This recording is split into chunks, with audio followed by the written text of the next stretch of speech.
بسم الله الرحمن الرحيم الحمد لله رب العالمين أشهد أن لا إله إلا الله وحده لا شريك له وأشهد أن محمدا عبده ورسوله اللهم صل على محمد وعلى آل محمد كما صليت على إبراهيم وعلى آل إبراهيم إنك حميد مجيد اللهم بارك على محمد وعلى آل محمد كما باركت على إبراهيم وعلى آل إبراهيم في العالمين إنك حميد مجيد ورضى اللهم عن الخلفاء الراشدين والصحابة أجمعين ومن تبعهم بإحسان إلى يوم الدين أما بعد السلام عليكم ورحمة الله وبركاته.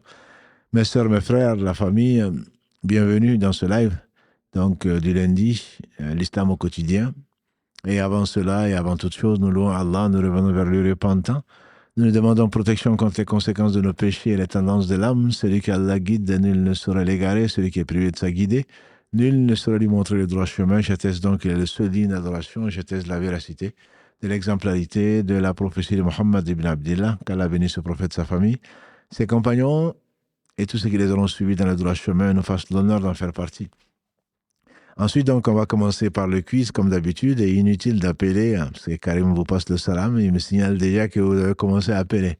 Donc, c'est environ 19h30 que les appels commencent, mais bon, disons 19h15 si on peut, mais on répond d'abord aux questions du quiz, on traite d'abord le quiz qui intéresse aujourd'hui plus de 1000 personnes, donc que Dieu les bénisse, et donc je suis sûr même que ce ne sont pas les seuls qui sont intéressés.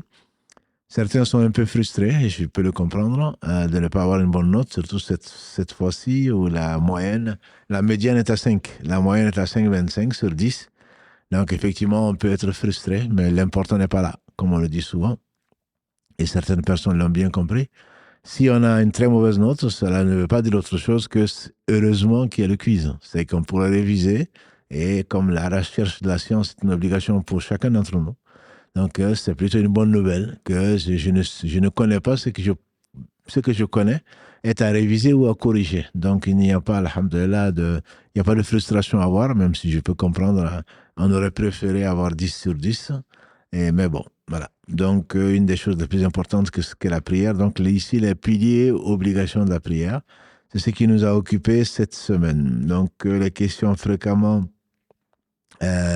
générant fréquemment des erreurs sont nombreuses cette fois-ci. Il y a la 1, la 2, la 6, la 8 et la 9.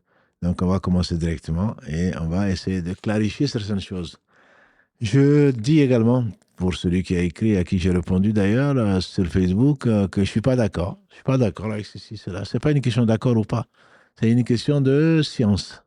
Si toi, tu as des arguments, tu suis des savants ou une école qui dit que ce n'est pas une obligation, ce n'est pas une obligation, ce n'est pas un souci. Nous, on parle de gens qui veulent apprendre. Si toi, tu penses savoir, il n'y a absolument aucun souci. On n'impose à personne de suivre cet avis-là. On espère juste enseigner à ceux qui pensent ne pas savoir pour améliorer leur islam. Si tu le sais, alhamdulillah, tant mieux. Il n'y a vraiment absolument aucun souci. Première question, donc, le rukn, ce qu'on appelle l'arkan de l'islam, les 5 piliers donc, de l'islam. Le rukn, c'est le pilier. C'est ce sans quoi la chose ne tient pas, par définition. Et c'est également appelé, dans certaines écoles, comme l'école Maliki, c'est sans quoi la prière ou la raka n'est pas valable, on l'appelle les obligations fard, fara'id. C'est l'obligation. Donc, est-ce que pour vous, c'est l'acte sans lequel la prière n'est pas valable? Première réponse. Deuxième réponse B, l'acte sans lequel, dont le manquement invalide l'unité, la raka, donc la prière, l'acte dont le manquement nécessite un ajout ou autre chose, je ne sais pas. Alhamdulillah. Donc, la réponse qui était attendue est la réponse B. Myriam nous signale que la réponse A aussi est si valable. Ça dépend de comment, c'est peut-être une question de formulation. C'est-à-dire que quand on dit que l'acte, le pilier, c'est l'acte sans lequel la prière n'est pas valable, ça veut dire que si je me suis trompé, que je n'ai pas lu la Fatiha, comme on le verra, ça veut dire que ma prière n'est pas valable. Si elle n'est pas valable, je dois la recommencer, ce qui n'est pas le cas. La raka n'est pas valable. J'ai oublié la Fatiha, j'ai oublié quelque chose qui est obligatoire ou qui est un pilier, je dois recommencer la raka si je ne l'ai pas corrigé. Et comme les savants le disent, la prière corrigée est mieux que la prière recommencée. On n'a pas vu le prophète, sallallahu alayhi wa sallam, qui ne faisait que ce qui agrée Allah subhanahu wa ta'ala, si on ne serait corrigé. On ne l'a pas vu recommencer une prière. Plutôt, il nous a enseigné, il a enseigné à ses compagnons qui nous l'ont enseigné, que une prière, quand il y a un pilier qui manque, il faut le corriger. Quand il y a une obligation qui manque, il faut la corriger. Voilà. Donc, si tu me dis C'est dans cet esprit-là qu'on a posé la question et la réponse a été donnée, c'est la réponse B.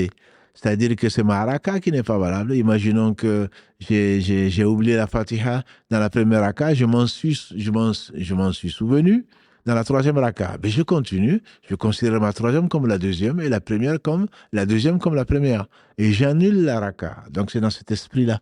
Bien sûr que si j'oublie le pilier, si je ne le corrige pas, et si je ne fais que 3 rakas de valable, ma prière n'est pas valable, est invalide. Mais là, tant que je n'ai pas fait le salam, et même si j'ai fait le salam, sur place, je peux me lever et rajouter une raka si j'ai oublié, ou une raka où le pilier n'a pas été validé. Donc c'est dans cet esprit, une question peut-être de formulation, mais là, certainement, si on ne la corrige pas, la prière n'est pas valable. Mais si on arrive à la corriger, alhamdoulilah, la prière reste valable. Donc la réponse B est celle qui était attendue, Myriam.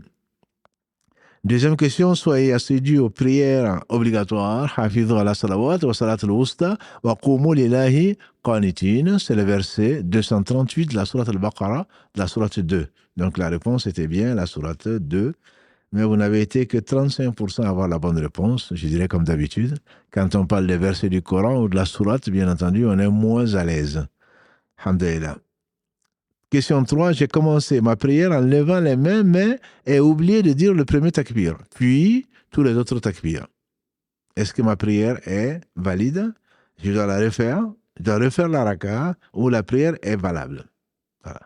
Donc, n'est pas valable plutôt. Donc là, c'est le seul pilier, si on met, si on ne compte pas l'intention, c'est le seul pilier sans lequel la prière n'est pas valable. C'est toute la prière qui n'est pas valable. C'est pas la raka. Puisque j'ai levé les mains et j'ai commencé à réciter. Je n'ai pas dit Allah Akbar. Le takbirat al-ihram est un pilier. Pilier de quoi? Pas de la raka. Ça concerne toute la prière. Toutes les rakas qui suivent ne sont valables que si je suis rentré dans la prière. Or, takbirat al-ihram, c'est le fait, c'est le Allah Akbar qui fait rentrer dans la prière. Donc, si je ne suis pas rentré dans la prière tant que je n'ai pas dit le premier Allah Akbar. Donc là, c'est toute la prière qui n'est pas valable. Voilà la différence avec la question 1. Quatrième question, à peine arrivé à la prière en groupe, j'ai eu le temps de dire le takbir de sacralisation, ihram, et j'ai rejoint les prières dans le recours, sans avoir lu la Fatiha. Est-ce que ma prière est valable ou pas? Alhamdulillah, la prière est valable. Abu Bakr est venu, il n'a pas attendu de rentrer dans les rangs. Je ne dis pas Abu Bakr, c'est Abu Bakr qui est notre compagnon du prophète sallam, qui est venu, il n'a pas attendu. Il n'a pas attendu donc de rentrer dans les rangs. Il a dit Allah Akbar parce qu'il craignait de rater le recours et de rater la génuflexion. Alors quand il a terminé, il a dit ça au prophète sallam. Il a dit qu'Allah augmente en zèle, mais ne le refait pas. Donc ne le refais pas. Il n'a pas dit refais ta prière. Ta prière est valable. Tu t'es précipité pour la retrouver, mais ne te précipite pas la prochaine fois. Attends d'attendre et de faire correctement, donc comme les autres. C'est un des hadiths qui est utilisé pour dire que la prière, quand il y a le ruku, tu as la raka. Voilà, là, le plus simple. Le mot technique, la façon de retenir, est-ce que j'ai la raka ou pas? Si tu as eu le ruku, tu as eu la raka. Tu n'as pas besoin, dans ce cas-là, de réciter la Fatiha. Cinquième question, je me suis rappelé n'avoir pas lu la Fatiha avant le recours. Option A, je la lis, puis je fais le recours. Option B, je fais le recours et rattrape la raka. Et je fais le recours et ne rattrape pas la raka. Et je ne sais pas. Donc la bonne réponse est A.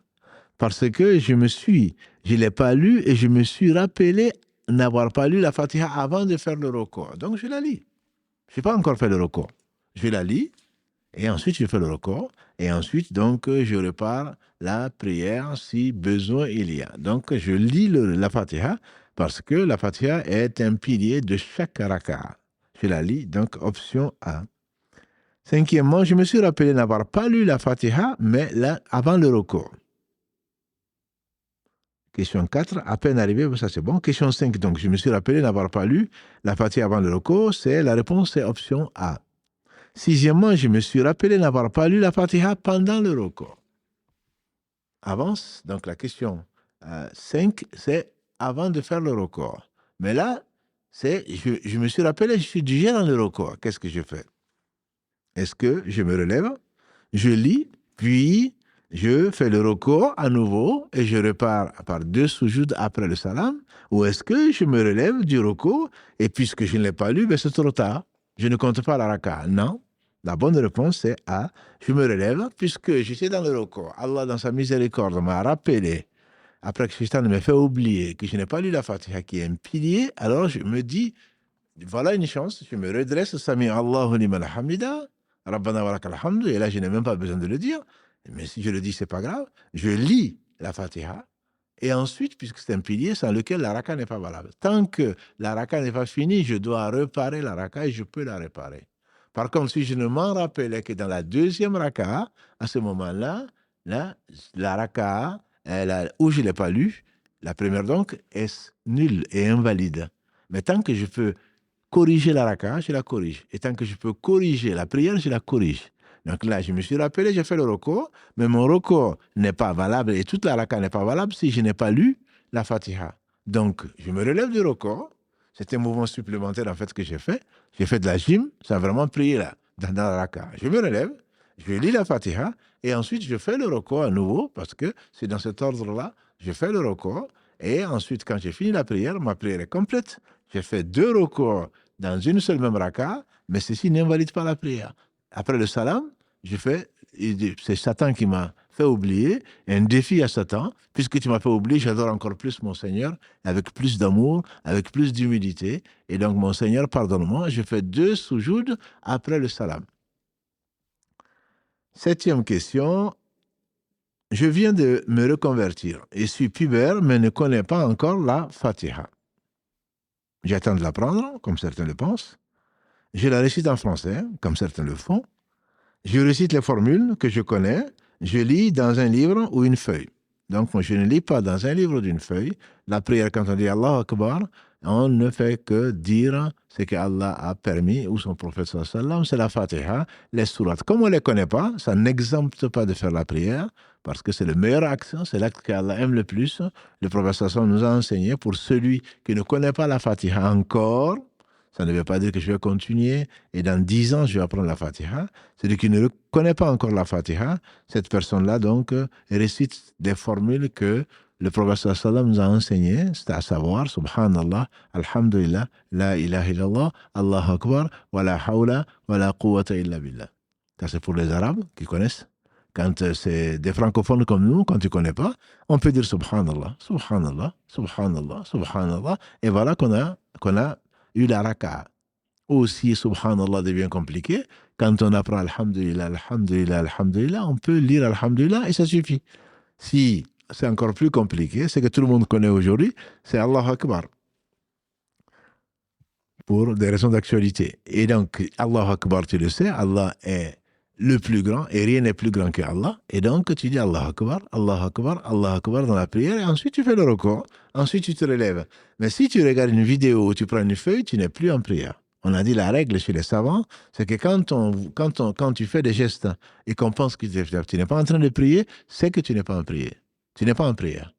Et donc, quelqu'un qui te voit en train de regarder une vidéo, même pour faire la prière, il te dit, il regarde la vidéo. Quelqu'un qui te voit en train de lire une feuille, il te dit, il n'est pas en prière, il est en train de lire une feuille, donc ce n'est pas valable. Le plus important, bien sûr, c'est le cœur.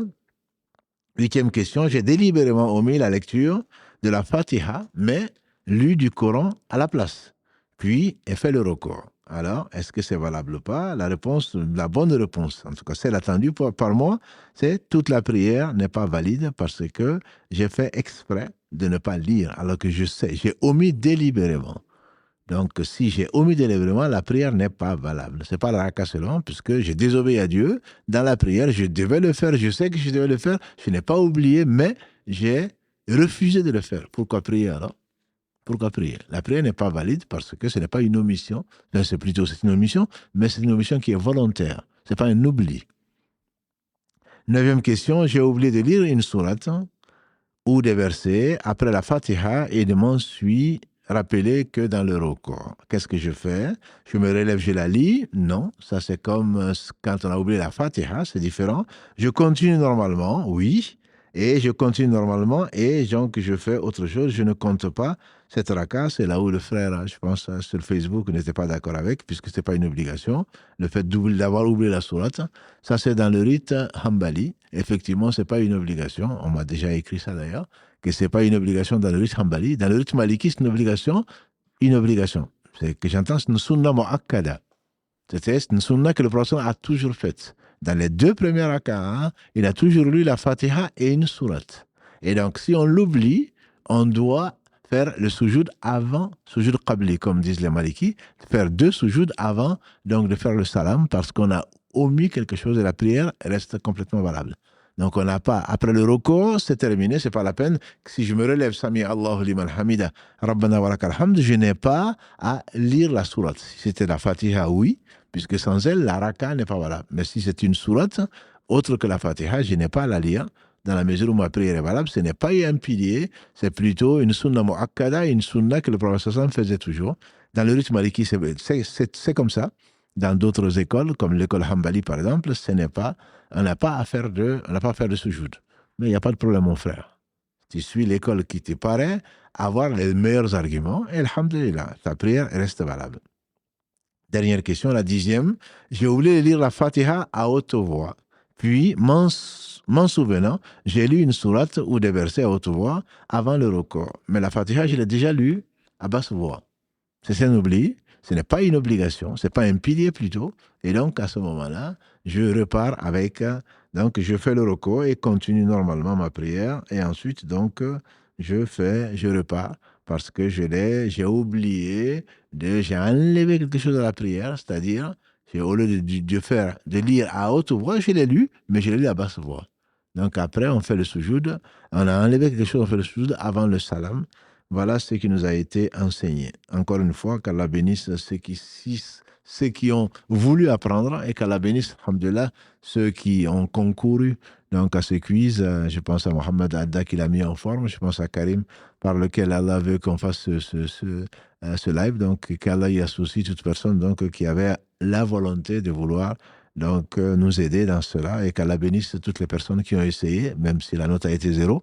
Parce que ça varie de 0 à 20, alhamdulillah, on a vraiment du 0, de 0 jusqu'à 20, et alhamdulillah, à 10 plutôt, 10 sur 10, donc 20 sur 20, et qu'Allah bénisse votre temps. Et il reste encore donc des piliers pour qu'on apprenne encore ensemble, Inch'Allah, sachant que c'est l'acte le plus aimé d'Allah. On espère que ce moment de notre journée sera l'un des meilleurs moments, sera récompensé par Allah subhanahu wa ta'ala par sa satisfaction. Donc, on va passer maintenant aux questions, mais juste avant d'y passer aux questions, d'abord remercier toutes les personnes qui ont aidé les orphelins et qui ont envoyé de quoi acheter des Corans, des Masahif pour les différentes mosquées, donc via Afrique Charity. Et donc, qui vous remercie, il m'a envoyé un message hier. Donc, je lui ai promis de vous le dire, de vous remercier pour tout ce que vous avez fait, tous ceux qui leur ont fait confiance. Et il m'envoie souvent les preuves de votre confiance. Pour l'égorgement, pour le sacrifice en temps d'animaux, pour la plantation d'arbres. Il vous envoie même des photos. Alhamdulillah, qu'Allah subhanahu wa ta'ala récompense par le meilleur et vous récompense pour la sadaqa jariya que vous avez faite, la sadaqa qui reste. À cette question, d'ailleurs, on va prendre peut-être ça comme première question. Il a demandé, que beaucoup de gens demandent, est-ce qu'on peut creuser un puits, on peut faire des choses pour les défunts, est-ce que ça compte? Samedi dernier, on a répondu un peu à la question avec Si Mohamed Barakallahu fi, c'est-à-dire que les savants contemporains considèrent comme sadaqa jariya ce qui est fait par un parent, notamment un fils, voilà, une femme, donc une épouse, un mari, pour donc, quelqu'un qui lui est très proche de la famille, pour son père, pour sa mère, pour son frère. C'est une sadaqa jariya. Et j'ai beaucoup insisté, comme insistent les savants, pour dire que le plus important, ce n'est pas la sadaqa jariya après la mort. Le prophète me dit, quand le fils d'Adam meurt, 3 choses lui profitent. Un enfant pieux qui prie pour lui, une sadaqa jariya, donc une chose qu'il a faite lui-même. N'attendons pas de mourir pour que nos enfants nous fassent des cadeaux. Mais il faut se faire le cadeau. On dit que la charité, on n'est jamais mieux servi que par soi-même, c'est faux, puisque Allah nous sert beaucoup mieux que nous-mêmes. Mais mieux vaut se servir soi-même que d'attendre que les autres nous servent. Non seulement ils peuvent mal le faire, ils peuvent ne pas le faire. Et quant à nous, la sadaqa jariya, l'esprit, ce n'est pas que les gens le fassent pour nous. L'esprit, c'est que nous fassions pour nous-mêmes, c'est qu'on a avancé pour nous. Puisque le hadith dit donc les œuvres du fils d'Adam. Donc c'est le fils d'Adam qui a ces œuvres-là, et le prophète sallallahu alayhi wa sallam n'a-t-il pas dit qui préfère l'argent de son héritier que son propre argent? Ils ont dit personne. Chacun d'entre nous préfère son propre argent. Il dit ton argent, c'est ce que tu as dépensé. Et l'argent de ses héritiers, c'est ce que tu as laissé après toi.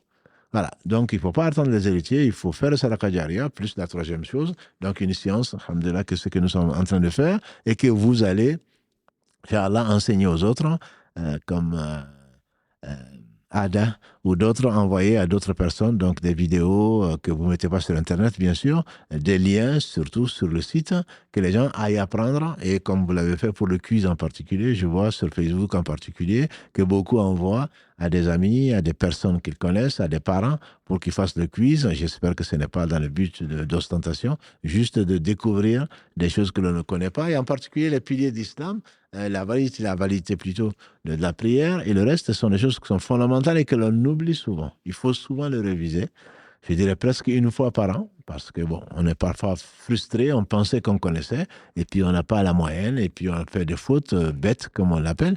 En réalité, c'est qu'on oublie. On oublie, c'est facile. Au moment où on l'apprend, on est content, mais puis en réalité, ensuite, on l'oublie.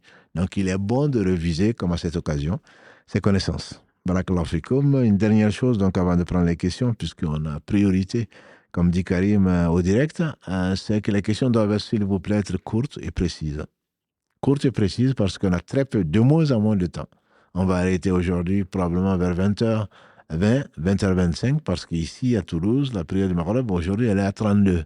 Voilà, donc on ne peut pas continuer, même si je comprends qu'à Abidjan ou à Dakar ou ailleurs, on a 2 heures de décalage. Et c'est après l'Asr, ce n'est pas au Maghreb. Mais nous, le Maghreb, il est à 20h, donc actuellement 32 ici, en tout cas à Toulouse.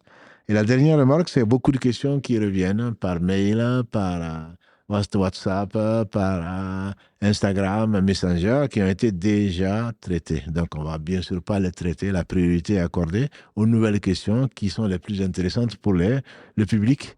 Donc, nous vous invitons à visionner les émissions donc, précédentes de Islam au quotidien, donc du lundi. On est pratiquement aujourd'hui, je ne sais plus, dans le 20e épisode peut-être, grâce à Allah, ce qui veut dire qu'on est, depuis Ramadan qu'on a commencé, on est déjà donc à 5 mois que l'on fait ça tous les lundis. Alhamdulillah, qu'Allah bénisse, c'est qu'il nous a permis de faire. Voilà, donc vous allez y trouver, Inch'Allah, quelques réponses aux questions que vous avez déjà posées, auxquelles on ne répondra pas. Donc on va prendre en priorité les nouvelles questions qui intéressent donc nos frères et nos sœurs qui sont impatients avoir la tête de Karim, qui sont impatients donc d'appeler et de participer. Barakallahu fikoum.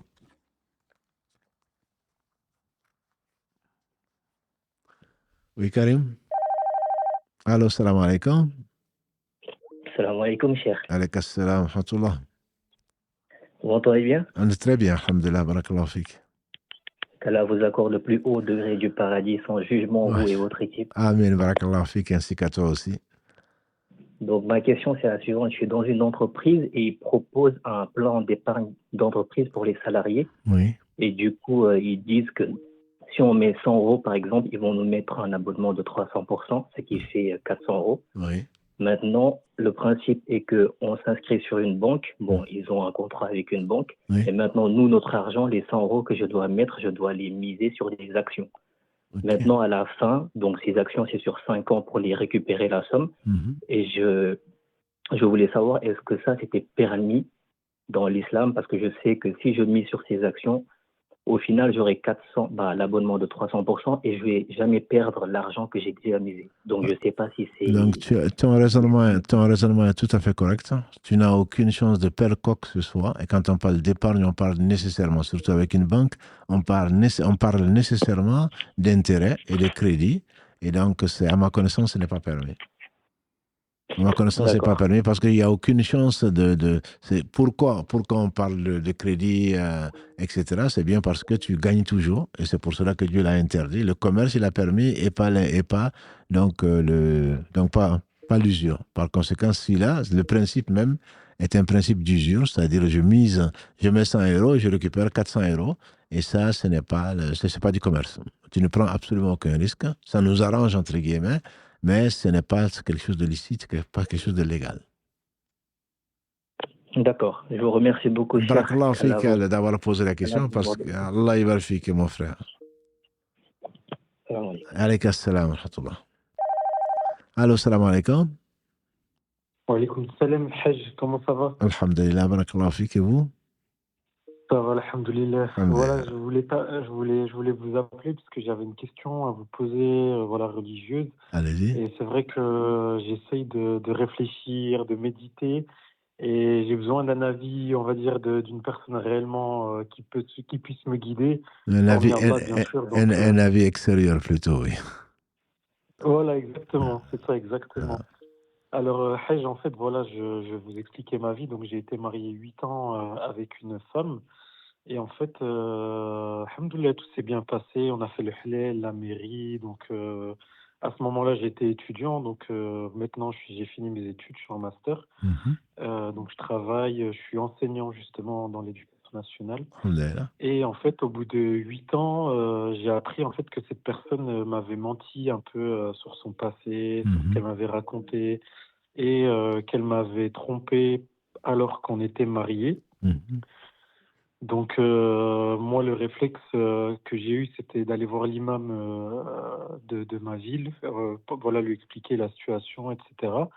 Et l'imam m'a dit, ça peut être un motif légal de divorce, etc. Mais il m'a dit, essaye de réfléchir, de méditer, de faire des du'as, de t'en remettre pardon à Allah, de faire la prière de consultation, et khair, Inch'Allah. Et en fait, ben voilà, j'ai décidé de divorcer de cette personne. Sauf que je vous cache pas, Hajj, que j'ai vraiment, vraiment énormément de mal à m'en remettre. Et voilà, je vais pas très, très bien. Alhamdoulilah, je continue l'effort dans le dîn, je fais mes prières, je vais au jama', etc. J'essaie de pas lâcher l'essentiel. Mais au fond de mon cœur, je sens un grand, grand vide. Un grand, grand vide. Oui, ça se comprend. Hein. C'est qu'Allah vous vienne en aide, c'est humain, je veux dire, c'est humain.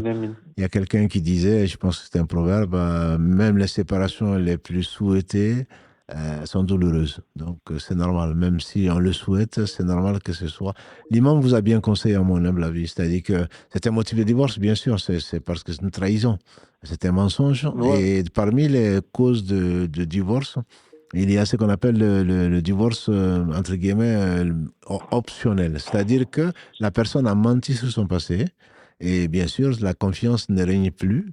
Donc, ce manque de confiance risque d'entamer les relations jusqu'au jour où vous allez vous quitter par la mort ou par un divorce. Donc, si la personne revient, vous la connaissez mieux que moi, si elle revient, elle regrette et décide de ne plus jamais le faire et vous voyez en elle vraiment de la repentance, moi, je vous conseillerais de la reprendre. Mais à condition que la confiance revienne. Pas parce que vous souffrez. Parce que mieux vous souffrez aujourd'hui que de souffrir toute votre vie. Si elle continue, si la personne ne se repent pas, si elle continue, je ne dis pas elle ne se repent pas, non, je me suis repenti, c'est pas ça, c'est facile à dire. Ce n'est pas ça. C'est que si vraiment la personne, on sent qu'elle est sincère vis-à-vis d'Allah, elle regrette ce qu'elle vous a fait parce qu'elle vous a fait souffrir. Elle a pris des péchés, mais Allah est pardonneur.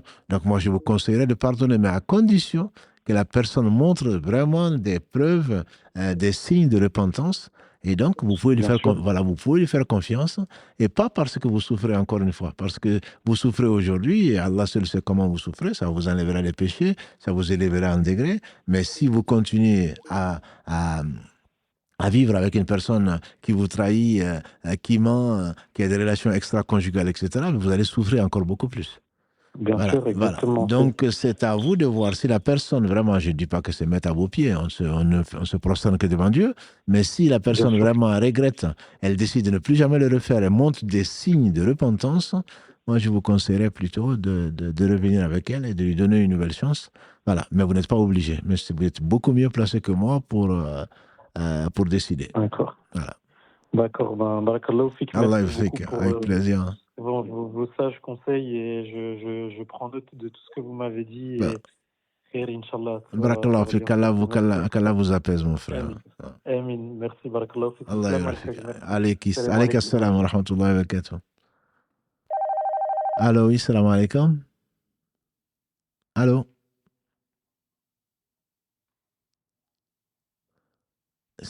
Allô? Oui. Est-ce que vous voulez bien supprimer ou éteindre l'appareil que vous utilisez puisqu'on vous entend en même temps? D'accord. Je viens de couper. Salam alaikum. Wa alayka salam wa rahmatullah. Allah yarafik. Je vous récompense par le meilleur, vous, toute l'équipe. Amin, vous aussi. Alors, On n'entend pas très très bien. Hein? Désolé. On entend mal. Je coupe le haut-parleur peut-être. Ouais, exactement. Là, c'est beaucoup mieux. Barakallahu fik. Donc, j'ai une question. Oui. On a enterré mon père, Rahmou, il y a 5 ans. Rahmahullah. Bon, ça s'est fait un peu vite. Et du coup, ma famille avait pris l'initiative de marbrer la tombe. Oui. Donc, j'ai appris en vous regardant que c'est haram. Oui, tout à fait. Et je voulais savoir, du coup, ça fait du mal au défunt? Alhamdulillah, ça ne fait pas du mal au défunt. Il a assez de choses à se préoccuper que de s'occuper de ce que vous avez fait. Et donc, je pense qu'il faut prier.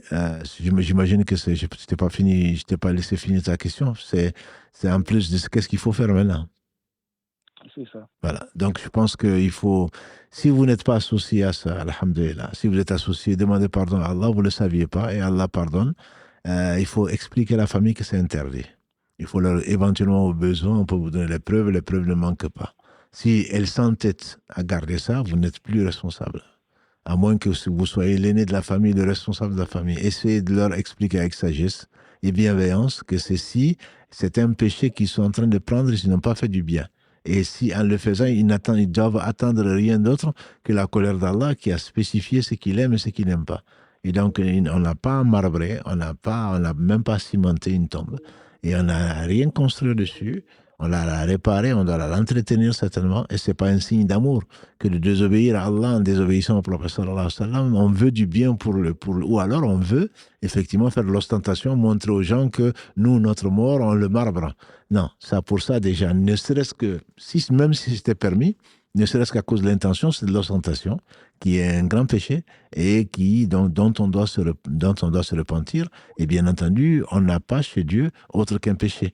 Et donc il faut, maintenant que tu le sais, alhamdulillah, tu pries pour eux, continue à prier pour le défunt, pour ton père, car il fasse miséricorde. Tu essaies d'expliquer. Et s'ils ne veulent pas comprendre, tu les amènes à quelqu'un auquel ils croient. Je veux dire, il croit à ses paroles, un imam ou autre chose. S'ils veulent rien, tu n'es plus responsable de ça. Tu n'as pas à rentrer en conflit après la mort de ton père avec tes proches. Par contre, tu dois, comme l'a dit le prophète sallallahu alayhi wa sallam, celui d'entre vous qui voit un faible amable, c'est-à-dire quelque chose d'interdit, qu'il échange de sa main. C'est-à-dire, il faut enlever le marbre si c'était toi qui l'avais fait et qui étais le seul à décider. S'il ne peut pas, il a dit le prophète sallam, alors qu'il le fasse par la langue. Donc, il explique aux gens avec science et sagesse ce qu'il faut faire. Et s'il ne peut pas, au moins par le cœur. Voilà. Donc, à ce moment-là, tu auras fait ce que le prophète sallam a demandé de faire et tu seras dans ton droit. Et qu'Allah te facilite le bien. Ça va pas être évident. Ça va pas être évident avec la famille. Surtout qu'aussi, il y a ma femme qui a eu un rêve où elle a rêvé de mon petit frère, qui alhamdoulilah, il est vivant. Mais dans ce rêve-là, il lui avait dit qu'il fallait absolument détruire le marbre. Ah. Donc, non, mais de toute façon, rêve ou pas rêve, ça c'est une réalité. Je vous assure, ce qu'on vous enseigne ici, ou ce qu'on transmet plutôt, parce qu'on ne vous enseigne rien du tout, ce qu'on transmet, c'est vraiment ce dont on est sûr. Donc, à partir de ce moment-là, que même si toute la famille était contre, c'est pour ça que je parle de la sagesse. C'est qu'il ne s'agit pas de faire une guerre dans la famille, de couper les liens de parenté, mais ce n'est pas parce que ça ne va pas être évident qu'on ne va pas l'entreprendre. Vous êtes responsable. Dieu a voulu que vous écoutiez et que vous sachiez maintenant que ce n'est pas permis. Ce n'est pas permis, ça veut dire quoi? Ça veut dire que Dieu n'aime pas. Et si Dieu n'aime pas, on ne peut pas préférer ce que les gens aiment pour se prémunir de leur mécontentement, le prophète sallam, il a dit, celui qui cherche l'agrément de Dieu contre l'agrément des gens, il aura l'agrément des gens et l'agrément de Dieu. Celui qui cherche l'agrément des gens contre l'agrément d'Allah, il n'aura ni l'agrément des gens, ni l'agrément d'Allah. Voilà. Donc, mon conseil, c'est de prier, bien sûr, prier Allah de te faciliter, de prendre toutes les précautions. À la limite, si tu penses vraiment que ça va amener beaucoup d'histoire, passe directement par des personnes extérieures. Je veux dire, passe par l'imam, passe par, je ne sais pas, celui que la famille adulte ou celui que tu penses qu'ils vont accepter de lui. Toi, l'essentiel, ce n'est pas que ça vienne de toi. L'essentiel, c'est que le mal soit réparé. Voilà. Et réfléchis, et Inch'Allah, Allah va t'inspirer la meilleure des solutions. Mais ne baisse pas les bras en disant que ça va être difficile. Non, ça, je ne te le conseille pas. D'accord. Non. Bon, mais je vais réfléchir à un Inch'Allah. petit contour. Inch'Allah, qu'Allah te facilite. Je voudrais vous demander un service aussi. Oui, C'est pas une question. Voilà, oui, tu en profites. Oui. Ce n'est pas une question, c'est un service. Voilà. C'est plus des doigts, parce que, on va dire, entre guillemets, j'ai échappé à un gros problème de santé. Alhamdulillah. J'ai eu des séquelles, des grosses douleurs au niveau du bras. Oui. Et ça fait 3 ans que ça dure et ça a du mal à partir. Juste, si vous pourriez faire, vous et ceux qui écoutent, faire des doigts. C'est ce que j'allais dire. Inch'Allah, qu'Allah subhanahu wa ta'ala te rende la santé et te guérisse sans laisser de traces. J'ai lu un hadith aujourd'hui, peut-être qu'il va te rassurer. Le professeur Salam a dit au jour du jugement dernier, les gens qui ont souffert de ce bas monde, quand les gens qui n'ont pas souffert voient leur récompense, ils vont regretter de n'avoir pas souffert. Donc, je veux dire, ces 3 années de souffrance vous apporteront peut-être un degré au paradis qui ne sera pas le même si vous ne l'avez pas eu. Voilà. D'accord. Voilà. Ben, merci. Avec plaisir. Voilà. Salam alaikum. Barakallahu fikoum. Bonne continuation. Jazakallah khair. Salam alaikum. Allô, salam alaikum.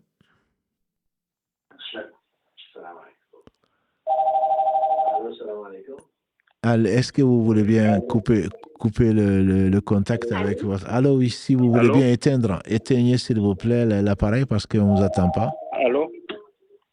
Est-ce que vous voulez bien couper... Allô? Allô? On sera obligé Allô? Allô, oui, on vous entend, mais vous avez à côté... Ouais, allô, salam alaikum wa rahmatullahi wa barakatuh. Alaikum salam wa rahmatullahi wa barakatuh. Ah, mashallah. qu'Allah facilite. Amin, amin. Qu'Allah me donne la bonne compréhension, Inch'Allah. Amin, amin. Barakallahu fik. Voilà, qui nous guide sur le droit chemin nuit et jour. Amin, amin, amin. Voilà. J'avais juste une question concernant les ongles et les cheveux. Oui. S'il y avait un jour spécial pour ces deux-là. Un jour spécial. Un jour dans la semaine où on doit se couper les ongles ou les cheveux. Oui, non, il n'y a pas de jour spécial. Il n'y a pas de jour spécial. C'est permis n'importe quand, n'importe où presque, sauf quand on est pèlerin, sauf quand on porte l'habit du Hajj ou de la Umrah. Non, il n'y a pas de jour. Si les gens se l'ont fait, c'est de l'innovation. Il n'y a pas de jour. Il n'y a pas de jour spécial, il faut se couper les ongles, non. Simplement. Alhamdulillah, oui. Tout à fait, l'islam. Franchement, on est perdu sur ces sujets-là avec ces histoires des réseaux sociaux. Là. Voilà, non, il n'y a pas de jour. Il n'y a pas de jour. Les gens, ils inventent sur le compte de Dieu, sur le compte de la religion et qui craignent Dieu. Il n'y a pas de jour, non. Alhamdulillah, Rabbil Alamin. Barakallahu fik. Allah yabarak mon frère. Merci infiniment. Salut Mohamed. Salut, comment il s'appelle là? Karim. Karim. Voilà, il est en train de t'écouter, là. Voilà, qu'Allah me donne Al-Jinn Fildaus. Al-Jannah, amin, amin. Barakallahu fik. Salam alaikum. Wa alaikum assalam wa rahmatullahi wa barakatuh. Allô, salam alaikum. Salam alaikum. Wa alaikum salam wa rahmatullah. On vous écoute. Au fait, moi, il n'y a pas grand-chose à dire. Et c'est pour te dire, vraiment, mon mari... Il adore beaucoup, comment on appelle ton émission. Franchement, nuit et jour, il ne peut pas dormir. Comme ça, il ne fait que t'écouter seulement. Alhamdulillah, il ne faut pas qu'il faut. Il recommande même à ses frères, ses soeurs, ses parents. Moi, je me demandais, je dis, mais est-ce qu'un jour tu pourras le voir comme ça, façon que tu l'aimes comme ça, je ne sais pas. Donc, c'est ça, moi, je voulais vraiment te dire. Alhamdulillah, barakallahu fik. Il faut lui dire de n'adorer qu'Allah, que Allah subhanahu wa ta'ala, pour qui il nous aime, l'aime. et qu'il s'occupe bien de sa femme aussi, et qui a téléphoné. Voilà, et donc et qu'il, à côté de ça, qu'il fasse ses devoirs vis-à-vis d'Allah, vis-à-vis de sa femme, vis-à-vis de sa famille, également vis-à-vis donc de tout un chacun. Et vous lui passerez un grand salam, Inch'Allah. Merci beaucoup. Avec plaisir. Salam Baraka alaikum. alayki salam wa Barakallah rahmatullah. fikum. Allah yubarik fik. Alors, Karim permet donc à ceux qui ont envoyé des messages écrits. Je travaille dans un grand groupe immobilier qui forcément travaille avec des intérêts. Moi, je suis dans les ressources humaines et fais passer des visites médicales. Est-ce que je peux? Tu peux. Je dirais que les sociétés qui ne font pas de crédit, je n'en connais pas.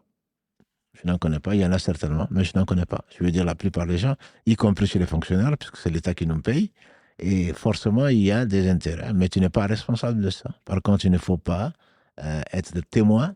C'est pour les crédits, même être témoin de la signature, notamment dans l'immobilier, être témoin de la signature, je sais que c'est une preuve pour les frères et les sœurs qui y sont, pas que là d'ailleurs. Être témoin, c'est que celui qui signe, celui pour qui c'est signé, les témoins sont tous concernés par la malédiction dont parle le prophète sallallahu alayhi wa sallam. Mais le fait de travailler dans une société, qu'elle soit immobilière ou autre chose, et qu'on fasse autre chose, à ma connaissance, c'est quelque chose qui est permis. Wallahu a'lam wa a'lam. Salam alaikum. J'ai une question importante. Dit-il ou dit-elle, qu'en est-il de la personne qui fait une dépression? Quel est votre conseil pour la personne en dépression? On a déjà répondu, mais j'insiste sur cette question dans la mesure où il y a beaucoup de déprimés.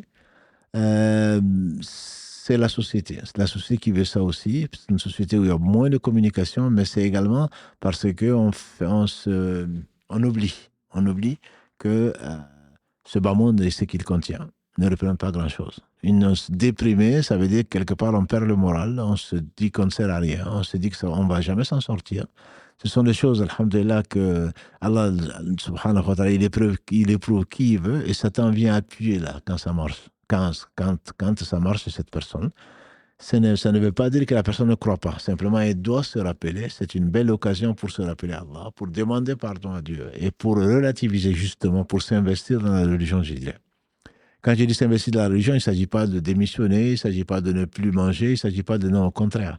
Je veux dire simplement, on sait qu'il nous reste, justement, cette vie ne représente pas grand-chose. Ce sur quoi je comptais, il ne peut compter que sur Dieu. On ne doit compter que sur Allah. Moi, je comptais sur autre chose. C'est pour ça qu'on est déçu. C'est pour ça qu'on déprime. On compte, qu'on le veuille ou pas, qu'on se l'avoue ou pas, qu'on soit conscient ou pas, c'est qu'on compte sur autre que Allah. C'est la conséquence. Sans jugement de valeur. Et qu'Allah subhanahu wa ta'ala nous préserve donc des situations difficiles. Et on demande à Allah d'ailleurs, dans le verset 286 de la sourate al-Baqarah, le dernier verset, la sourate 2, on demande à Allah de ne pas nous imposer ce qu'on ne peut pas supporter. Et celui qui le demande, Allah, le prophète nous a dit qu'Allah, il répond. Donc, dans la dépression, c'est une conséquence et c'est une prise de conscience. On lit un peu plus de Coran, on demande plus attention, plus pardon à Allah.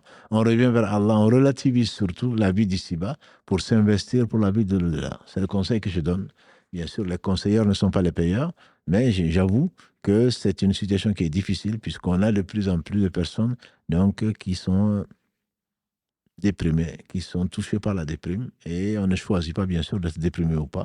Que ces personnes ont prié Allah subhanahu wa ta'ala donc de les assister, et c'est peut-être une occasion. Je suis même convaincu que c'est une bonne occasion pour revenir vers Allah subhanahu wa ta'ala, et alors on aura oublié toute la déprime et toutes les douleurs que cela implique. Wallahu a'lam. Allô, salam alaikum. Oui, wa alaikum salam. Je ne sais pas si on m'entend. Oui, on vous attend très bien. On vous attend très bien. Okay, mais en tout cas, qu'Allah vous récompense pour tout ce que vous faites. Vraiment, merci beaucoup. Franchement, alhamdulillah, vous êtes vraiment un pilier, vraiment, alhamdulillah, quelque chose vraiment, vraiment, voilà. En fait, j'aimerais savoir, voilà, en fait, avec mon mari, on aimerait partir en Égypte pour faire des cours, voilà, apprendre l'arabe, etc.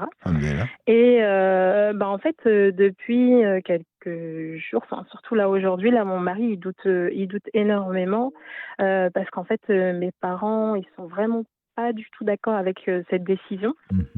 Et du coup, en fait, alors vous connaissez les Africains, etc. et leur le côté, vous savez, avec tout ce qui est sorcellerie, etc. Et du coup, ma mère dit que voilà, que j'ai un djinn, etc. Et que en fait, avant de partir en Égypte, il faut absolument le soigner, que sinon, enfin voilà, que sinon je vais faire des crises là-bas, etc. Alors qu'alhamdoulilah, je suis en très bonne santé, je n'ai jamais eu le moindre problème, le moindre, voilà quoi. Voilà. Et donc du coup, ma mère a supplié mon mari d'attendre quelques mois, etc. avant de partir, pour que je puisse me soigner, etc., etc. Soigner un peu comme les Noirs, enfin voilà.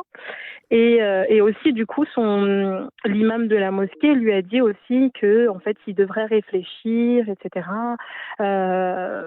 Parce que comment la mosquée ferait si tous les musulmans partaient, etc., etc. Alors que, enfin voilà, on part pas en hijra en soi, on part juste étudier et Inch'Allah après on compte revenir. Donc voilà, en plus on a eu beaucoup de signes avant ça, on a eu beaucoup de signes qui nous montraient que alhamdoulilah, enfin voilà, c'était une bonne décision et notre intention, on sait qu'on le fait pour Allah, etc. Donc voilà, donc j'aimerais savoir ce qu'il en est, qu'est-ce qu'on devrait faire, etc. Je ne peux que vous conseiller, vous êtes la mieux placée pour savoir ce qu'il faut faire. Vous avez visiblement dans votre discours, vous préférez partir. Je pense simplement qu'il faut effectivement réfléchir. C'est la salat istikhara et les signes que vous avez vus ne sont pas autre chose que des signes. Et l'istikhara, le résultat de ce que j'ai compris, c'est qu'il y a quelque chose qui vient nous empêcher de faire la chose ou va nous pousser à la faire. Donc là, vous avez une mère qui a des mauvaises raisons. Elle ne peut pas savoir ce qui va arriver. Celui qui lui dit ça, c'est un charlatan. Allah seul sait ce qui va arriver et qu'Allah vous préserve du mal. Que si elle a vu ou si son marabout lui a dit que vous allez être ensorcelé, bon, c'est des menteurs. Donc, comme l'a dit le professeur sallam, on n'a pas à se baser sur ça. Simplement, je vous conseillerais quand même de réfléchir et de retarder. Mais pour une autre raison. Justement parce que la satisfaction d'Allah est avec la satisfaction des parents. Donc, si vous pouvez la rassurer, même si vous ne croyez pas du tout, et lui dire que vous avez fait la ruqya, ce qui est vrai, vous le faites tous les jours en priant, et tous les soirs, vous lisez les 3 dernières sourates, c'est ça la ruqya, donc ça suffit, et qu'alhamdulillah, vous vous sentez beaucoup mieux. Je ne dis pas de lui mentir, c'est pas un mensonge, vous vous sentez mieux, c'est-à-dire que vous vous sentez mieux parce que vous l'avez écouté, vous vous sentez mieux à la savoir, ou à l'imaginer plutôt apaisée. Voilà. Quand vous dites que vous le sentez mieux, je pense que ça va la rassurer, et ça vous fera de bonnes actions, Inch'Allah. Quant à l'imam, ce qu'il dit, je peux le comprendre. C'est pas ça qui va vous empêcher d'y aller. Et si vous n'êtes pas, Allah se passe de tout le monde. Donc, si vous n'êtes pas là, quelqu'un d'autre prendra la place. Et de toute façon, votre décision est plus importante que ce que l'imam peut imaginer. Si vous allez là-bas, c'est pour avoir de bonnes actions, c'est pour devenir plus fort plutôt, avec votre époux, pour pouvoir servir mieux l'islam et vous servir vous-même. Donc, je ne pense pas que ce soit une raison pour ne pas y aller. Par contre, le fait que votre mère est inquiète, je vous rappelle que le prophète sallallahu alayhi wa sallam, quelqu'un est venu le voir pour s'enrôler pour le djihad. Il lui a dit, est-ce que tu as ton père ou ta mère? Il a dit, j'ai les deux. Il a dit, alors, va les voir, c'est en eux que tu feras le djihad. Comme l'arabe n'est pas indispensable, entre guillemets, pour votre foi, j'ai dit pas indispensable, c'est bien sûr bien utile. C'est la raison pour laquelle vous avez projeté d'y aller. Mais comme c'est pas indispensable, si vous partez avec vos parents ne sont pas apaisés, je crains que vous perdez l'occasion de prendre de bonnes actions auprès d'eux. Ou si vos parents ont besoin de vous, etc. Donc c'est pour cela que je vous conseillerais quand même de retarder. C'est peut-être pas la réponse que vous attendez, mais vous voulez mon conseil, voilà. Donc mon conseil vaut pour vous et également le conseil vaut également pour tout un chacun. Si vous pensez que si vous pensez vraiment que la bonne solution est là, c'est ce que je vous conseille et je prie Allah de vous faire choisir le meilleur parti. Amin, Inch'Allah. En tout cas, merci beaucoup. Parce que c'est vrai que si on a l'intention de le faire pour Dieu, c'est logique qu'au final, on suit les signes. Donc, alhamdulillah. Merci beaucoup. En tout cas, qu'Allah vous récompense. Allah et qu'Allah récompense toute l'équipe, Inch'Allah. Et le salam à votre mari, Inch'Allah. Alayki salam wa rahmatullah. Allô, salam alaikum. Allô. J'aimerais savoir, donc on va prendre une question écrite, j'aimerais savoir si les contraceptions comme le stérilet ou pilule sont autorisées. Sinon, quelles sont les raisons? La contraception, je pense qu'on va déjà répondu à cette question-là. La contraception est autorisée en islam pour raison de santé et également pour raison donc comme disent Elle est pudique pour raison donc d'étalement des naissances. C'est-à-dire que la contraception, on ne se marie pas pour avoir un enfant quand on veut. C'est pas un self-service, ce n'est pas une boutique. Moi, je vais avoir des enfants à partir de 30 ans ou à partir au moins. Et puis à partir de 30 ans, ce sera trop tard, je vais arrêter d'avoir des enfants. Non, on ne dispose pas de son corps comme ça dans l'islam. Dans l'islam, on a un but. C'est plaire à Allah subhanahu wa ta'ala, c'est rendre, c'est élever des enfants, c'est les éduquer dans l'islam, c'est ceci, cela. Donc là, c'est permis, mais à condition que l'on ait une bonne raison de le faire. De toute façon, comme je l'ai déjà dit, ceux qui ont pris la contraception, qui l'ont utilisée, que ce soit la pilule ou le stérilet, ont eu quand même ce que Allah a décrété, comme l'a dit le prophète sallam, pour ceux qui faisaient le coït interrompu, qu'il faisait à l'époque, qu'on appelle le hazl. Il a dit, vous faites vraiment ça? Il n'avait pas imaginé, vous faites vraiment ça? Il dit oui. Il dit, il n'arrivera que ce que Allah a décrété va se réaliser. Donc, on peut bien sûr prendre la contraception. Le stérilet, il y a un débat dessus. Parce que ce sont les Arabes, en réalité, qui ont inventé le stérilet, ou l'ancêtre du stérilet, pour empêcher la chamelle, et donc d'être en grossesse. Et donc ensuite, les techniques modernes l'ont adapté à l'homme. Et donc certains ont dit que le stérilet empêche la nidation, mais n'empêche pas la fécondation. Empêcher la nidation, ça veut dire quoi? Ça veut dire que la fécondation a été faite entre le spermatozoïde et l'ovule, mais on lave ça. Donc certains n'aiment pas ça. Certains savants le détestent, comme ils utilisent. Donc macro. Détesté pour certains, c'est interdit, et d'autres disent non, c'est quand même pas, ce n'est pas interdit. Voilà ce que je peux te dire sur la contraception en 2 mots. Allô, salam alaikum. Oui, wa alaikum salam. J'espère que vous allez bien. Alhamdulillah, barakallahu fik. J'aurais une question concernant la prière. Oui. L'islam, concernant les enfants ou toute autre personne qui passe devant quand on est en état de salat. Oui. Quand on est en état de salat. D'accord. Le prophète sallam a interdit même à une chèvre de passer, parce que c'est un espace, quand on fait la prière, on définit un espace sacré. Un espace sacré, donc par respect, on ne le fait pas, mais la prière reste valable. La prière reste valable. D'accord. Mais il a dit qu'il faudrait mettre une sutra, qui devient vraiment une sunna. Donc, comme vous le savez, c'est quelque chose qui a au moins une hauteur de 30 cm d'une selle de chameau. Si vous ne l'avez pas vu de selle de chameau comme moi, c'est l'équivalent d'une bouteille que l'on met devant soi, au moins. Voilà. Donc, pour définir un espace sacré, il a également dit, il a insisté dessus, si vous saviez la gravité de passer devant quelqu'un qui prie, vous aurez attendu 40. Et comme il n'y avait pas de montre, on imagine que ce n'est pas 40 heures ni 40 minutes. C'est plutôt au moins 40 jours. Au moins 40 jours. Donc, ça veut dire que c'est vraiment très grave de couper, entre guillemets, la prière, de perturber quelqu'un dans sa prière. Donc, le mieux, il a dit également, si quelqu'un veut passer, mettez le bras pour l'empêcher de passer. Et si il insiste, combattez-le. Donc, c'est vraiment quelque chose d'important. Donc, il faut vraiment se définir un petit endroit sacré où on met quelque chose que l'on définit.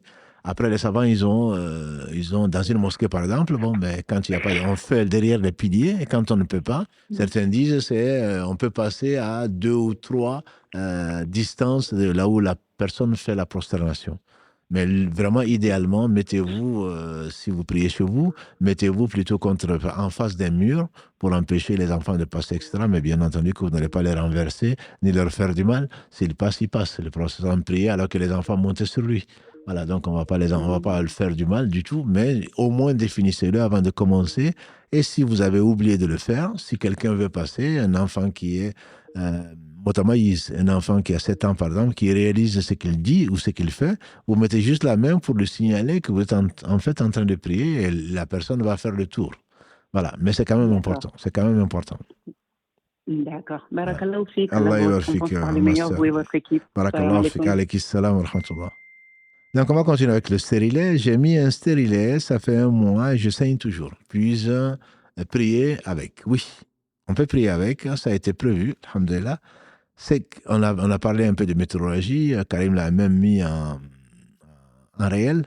C'est que tout ce que l'on sait, on sait quand il y a des saignements que l'on sait dus, pas aux menstrues ni aux lochis, mais dus à la contraception. on fait sa toilette intime, on se protège, on fait les ablutions et on prie. Mais en fait, donc on refait les ablutions à chaque prière obligatoire tant que les saignements continuent. Donc le stérilet n'empêche pas de prier. Donc vous savez que c'est dû au stérilet, comme vous l'avez écrit, et donc là, vous devez continuer à prier, vous pouvez jeûner, vous pouvez même avoir des relations conjugales, il n'y a pas d'interdiction dedans. Parce que vous savez que ce ne sont pas des menstrues et que ce ne sont pas des louchis. Donc ceci a été étudié par les savants il y a bien longtemps. Il n'y a pas de souci. Allô, salam alaikum. Allô. Allô, salam alaikum. Wa alaykum salam wa rahmatullah. Vous me recevez? Oui, on vous reçoit très bien, alhamdulillah.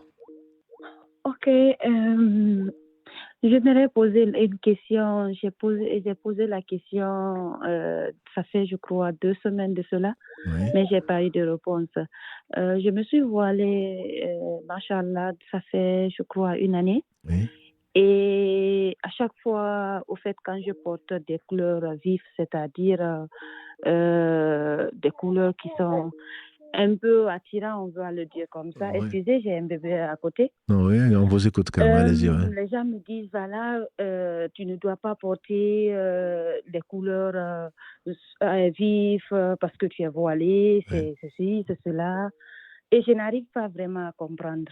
J'aimerais, s'il vous plaît, un peu savoir dessus parce que voilà, je vous suis il y a de cela très longtemps. Oui. Et machallah, je ne sais pas vraiment quoi faire de cela. Et alors, merci beaucoup pour vos lives. Merci pour tout ce que vous êtes en train de faire pour la communauté musulmane. Je suis vraiment émue. Je tremble parce que voilà, je n'ai jamais pensé que je vais avoir la chance de parler. Alhamdulillah. Barakallahu fik. Qu'Allah vous facilite. Je pense que les gens souvent interdisent tout et n'importe quoi, mais dans ce qu'ils disent, il y a du vrai.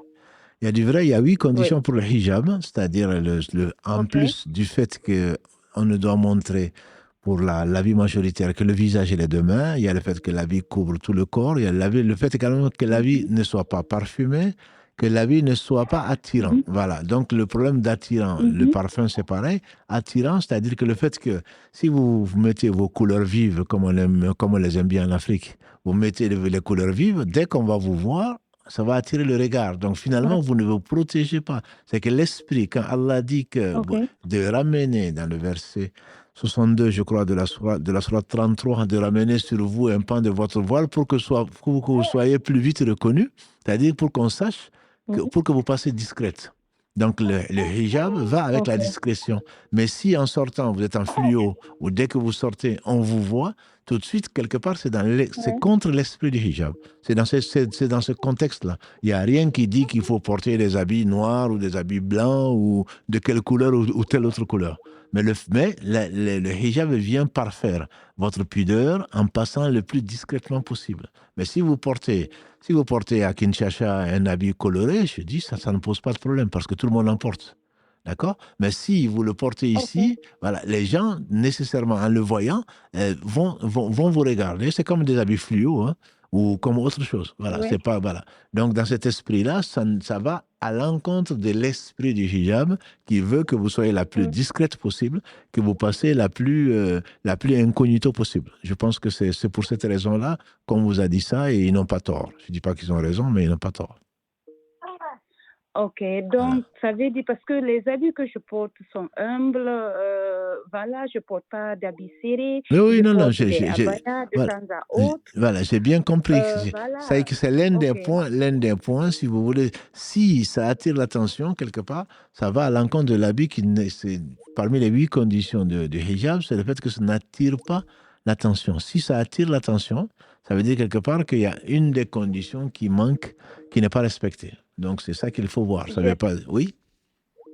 J'ai parlé au fait d'attirer parce que je me dis les couleurs vives que tu veux ou pas, je me dis, quelque part, les gens vont te regarder parce que quand on parle, par exemple, du rouge, quand tu sors le rouge par rapport au noir, les deux couleurs, on ne peut pas les comparer au fait. Le rouge, on le voit directement par rapport au noir un peu. J'ai bien compris, on ne va pas s'habiller pour les gens. Non, on ne s'habille pas pour les gens, on ne fait pas les choses pour les gens. Je suis absolument d'accord avec vous. Simplement, si vous savez que ça peut embellir votre religion, je pense que le mieux, c'est de vous en passer et de garder vos belles couleurs rouges à la maison ou avec les sœurs, etc. Donc, il faut éviter d'attirer. Voilà, c'est le conseil que je peux vous donner. Ok. Voilà. Allez, merci beaucoup. Barakallahu fik. Barakallahu fik. Merci, bonne soirée. Merci vous aussi. Salam alaikum. On va rester toujours donc dans un peu le hijab, la question qui vient, salam alaikum. Dans le Coran, il est écrit que pour une vieille femme, celle-ci peut se dévoiler tout en étant pudique. Puis-je avoir vos explications? Non, ce n'est pas ce qui est écrit, c'est ce qui est compris. Effectivement, dans la sourate Nour 24, Allah subhanahu wa ta'ala, après avoir défini devant qui la femme peut se dévoiler, etc., dit que celle qui n'espère pas se marier peut alléger son hijab. Ça veut dire quoi? Ça veut dire que chez les Arabes, ce n'est pas seulement le hijab ou ce qu'on appelle aujourd'hui la abaya ou le jilbab, c'est que les femmes portaient ce qu'elles portaient qui couvrait tout et ensuite elles mettaient un gros manteau dessus, que certains appellent d'ailleurs, qui considèrent que c'est ça le hijab. Ça, c'est quelque chose que l'on porte dessus, donc elles peuvent ne pas faire plus que le minimum. Le minimum, donc on a dit, c'est les 8 conditions, c'est que couvrir ce qui doit être couvert, que ce soit pas transparent, que ce soit pas parfumé, que ce soit.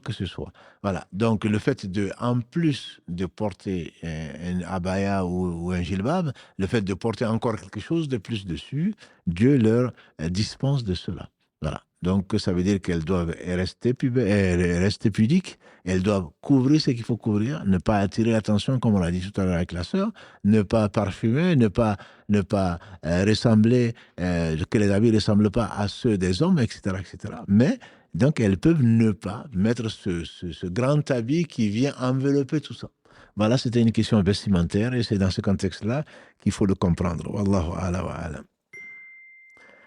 Alaykum salam wa rahmatullahi wa barakatuh. Ma question est que j'ai un enfant qui est en situation d'handicap, qui ne parle pas, qui n'entend pas bien. Comment faire pour lui enseigner la religion, vu que mentalement aussi elle a un retard? Barakallahu fik. Allah t'assiste, ma sœur, et toutes les personnes qui s'occupent de tous ces enfants-là, alhamdulillah. Et ces enfants, donc, sont une épreuve, sont une amana, et par conséquent, on se doit, alhamdulillah, de tout faire parce qu'on est responsable de cela. Et Allah a donné aux femmes ce qu'il n'a pas donné aux hommes. Généralement, les gens qui s'occupent de ces enfants handicapés, et on est tous handicapés quelque part, ce sont les femmes. Alhamdulillah. C'est une qualité qu'Allah a donnée à certaines personnes. Tu t'en occupes, tu fais ce que tu peux. Puisqu'il n'entend pas, et comme tu décris, il ne parle pas, mais Allah sait ce qu'il peut comprendre. Et toi, tu es plus à même de l'écouter, de le comprendre que moi. Ou que nous, qui ne le voyons pas, qui ne vivons pas avec. Donc, tu sais ce qu'il aime, tu fais tes prières, tu récites ce que tu récites, tu fais tes prières. Le jour où tu verras l'enfant en train de t'imiter, tu auras compris que l'enfant a compris.